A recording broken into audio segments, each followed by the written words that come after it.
Flax seeds can backfire. If you make this one digestive mistake, flax seeds aren't helping your digestion. They're quietly training your gut to resist digestion. Everyone calls flax gentle, healing, safe.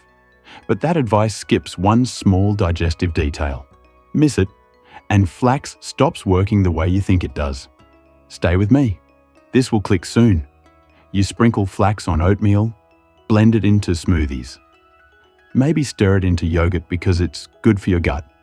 But instead of feeling lighter, you feel bloated, heavy, sometimes backed up.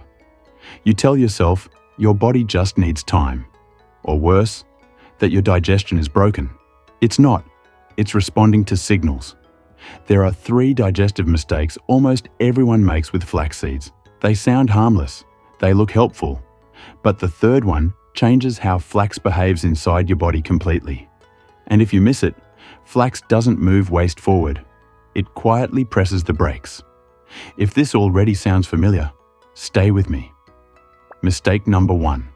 Why whole seeds don't do what you think. Here's the first trap. Whole flax seeds often pass straight through you. No breakdown, no release of nutrients. Think of them like tiny pebbles in a stream. They move with the water, but they don't break down. So when someone says, "I eat flax every day and feel nothing," this is usually why. But fixing this alone won't solve the problem, because the next mistake decides what flax turns into once it's inside you. Mistake number 2. When more fiber turns against you. Flax absorbs water, a lot of it. That's why it's praised for digestion. But here's the part no one mentions. If your gut is already dry or slow, flax doesn't gently sweep things out. It thickens. Picture adding chia seeds to a dry bowl with no liquid. It doesn't flow. It gels. People feel this as pressure, fullness, a heavy lower belly that doesn't want to move. And this is where healthy eating quietly turns against you, because the next mistake decides where that gel forms and why it gets stuck. Mistake number 3. The timing error that traps everything. This one is subtle, but it's why digestion and belly fat don't respond even when everything looks right.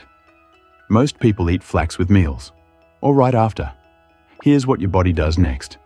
Step 1. You eat a full meal. Stomach acid drops to digest protein and carbs. Step 2. Flax enters that low-acid environment. Instead of breaking down, it swells. Step 3. The fiber thickens before it can move forward. Transit slows. Pressure builds. Flax isn't cleansing anymore. It's buffering digestion. That's the part no one explains. As one gut specialist put it, fiber doesn't heal the gut. Timing tells it what job to do. When flax enters an already busy system, it jams traffic instead of clearing the road. And once you see this, you can't unsee it. What actually makes flax work? Here's the shift that changes everything. Flax works best when digestion is empty and hydrated. Not layered, not competing, not mixed with a heavy meal. When flax enters a calm system, it absorbs water evenly. It forms a smooth gel. That gel pulls waste forward instead of trapping it. Visually, think of it like this. In an empty tube, flax coats and slides. In a crowded tube, it clumps and sticks. That's the difference between relief and resistance. No one ever explains it this way. But once it clicks, your body suddenly makes sense. Quick recap. 1. Whole seeds don't release much. 2. Dry digestion makes flax thicken too fast. 3. Bad timing turns fiber into a blocker. Your body isn't broken. It's responding to signals you didn't know you were sending.